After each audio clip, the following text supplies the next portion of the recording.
Progress on my list, Frank. I would say I'm about 85, 90% area. I'm not doing everything, but I'm doing majority of the stuff. I got back, I want to say, I felt maybe like 2 or 3 weeks ago, I felt like I could really get back to myself. Just being out there running full speed and just feeling fast, just running, man. It felt awesome just to be out there just running again. So I'd say I'm about 85 to 90%. What's been the most difficult part of this rehab? The most difficult part is just the time, just how long it takes to actually get back to yourself, and just knowing how far the season is away. So I would say the day-to-day, I had to fall in love with the mundane. So I would say just waking up every day knowing that where you want to be, where you want to be, you're not going to get there today, and just put in that work. So I would say just fall in love with the mundane. Have Doug and Press talked to you about how they envision you in this offense moving forward? No, sir. Nah, not really. Not yet. I kind of heard bits and pieces from my running back coach, but I'm sure they plan on getting the ball in my hands. I feel like I'm a special player with the ball in my hands, so they give me the ball. As long as we get the ball, we good. Was it easier because you and James were both rehabbing? Ma'am? Was it easier because both you and James Robinson are rehabbing together? No. See, James got hurt late in the season, so it was kind of lonely for most of the part. But sad to say, when Agnew got hurt, he kind of gave me company, so that made things a little easier, just having somebody you can confide in. And when James went down, it was sad to see, but gave me another person I could confide in, and just kind of being ahead of him in my rehab and the things that I've been through, I can kind of walk him through the things and let him know that it's going to be brighter days. So we grew close together through this time. Is it help having somebody push you when you're both rehabbing? Is that what it creates there? Yes, sir, you can say it creates that, but I feel like if you're not pushing yourself, then what are you doing? Honestly, I feel like we're at this point in our lives to where if you don't want it for yourself, then another person can't make you want it anymore. So. Were there some things that you learned while you weren't playing, in your rookie season that you maybe wouldn't have paid as much attention to if you did play? Just the stuff away from the game, just being a pro. I feel like what I learned is that I don't feel like I really took the game serious. Well, I took it serious, but I don't feel like I really appreciated everything the game had to offer. And I feel like being away from it, you appreciate how great the game is, the opportunity to play in a National Football League. Just growing up as a kid, I could say going to school each and every day. My teacher always asked me what I wanted to be. And I would say like an engineer or something just because I didn't want them to talk down on my dreams. And so finally getting here and see that like it's possible for you to do that and play football, like for money, it's crazy. So you would have said, I want to be a football player, but you thought that might not be. Yeah, all right, so me deep down inside, I always knew I wanted to be a football player. But just where I grew up at, I couldn't walk around school being like, I just want to play football. Because then it was like, oh, what's your plan B, all this, all that. So just kind of cut all that out and just kind of played into the. Because you were a little bit removed from everything, did you have a different perspective as to what was going on here last year, like on the field and with Urban and all that other stuff? Yes, sir. I definitely had a different perspective. I feel like I was looking at it from a fan standpoint.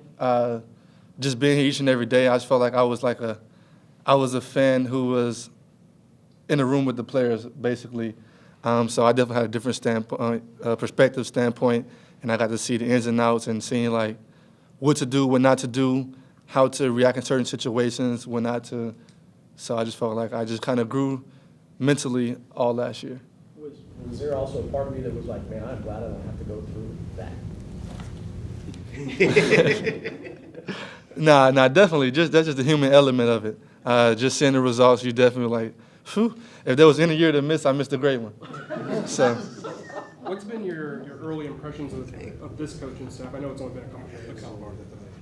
The coaching staff, I feel like, just going off of Coach Peterson's resume, he's won 2 Super Bowls. He's been there, I think it was like 2017, so he knows what he's doing. So it's easy to get behind a guy who's been there, who has the blueprint, and he's just going to it's just us just trusting him and follow his blueprint, and I feel like things will work out. So I'm definitely excited to see what the future has for us.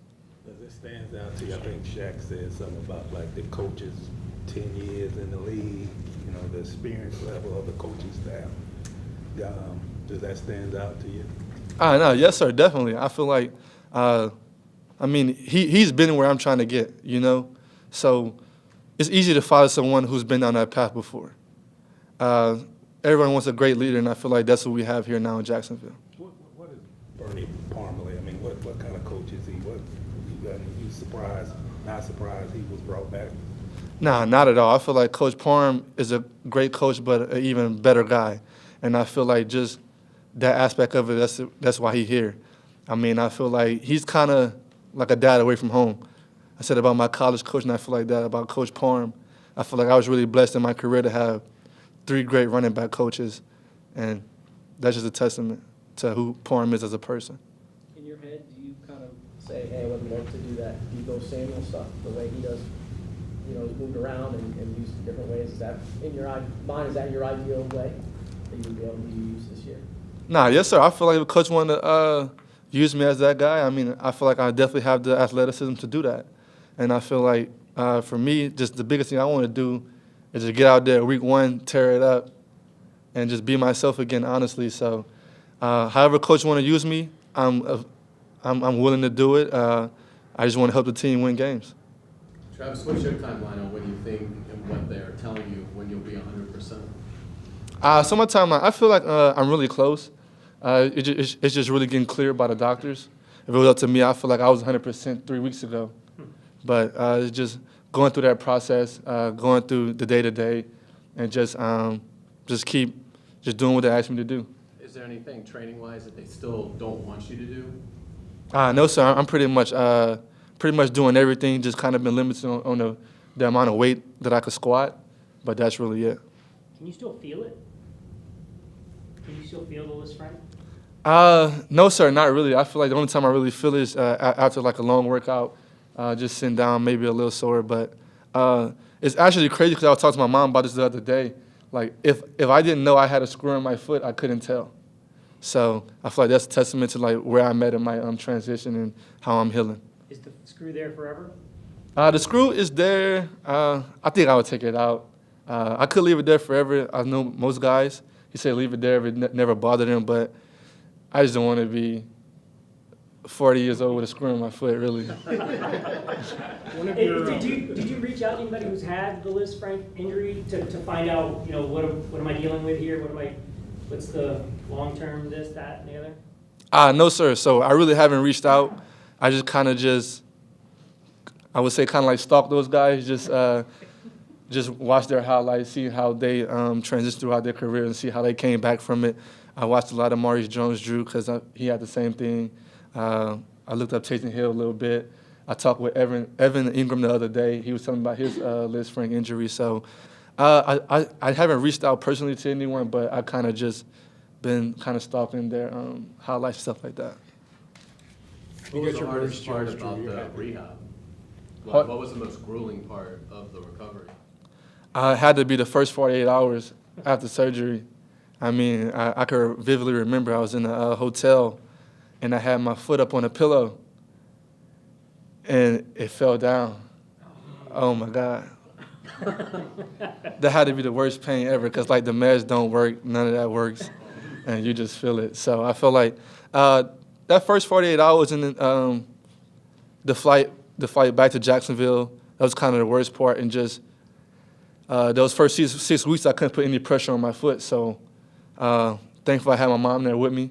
But that probably be the worst part, just having to just sit there and just not be able to do anything. Was it hard mentally?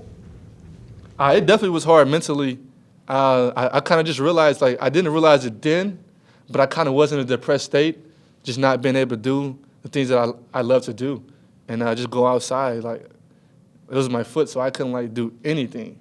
So it was just really weird, and I really didn't realize how much it took a toll on me. But having my mom there, she kind of helped me just stay in touch with, stay in tune with myself, not let me lose myself. And just when was able to get back into the building with the guys, that really helped me a lot, just seeing them each and every day and just living through them. Appreciate it. Thanks, Travis. Appreciate y'all.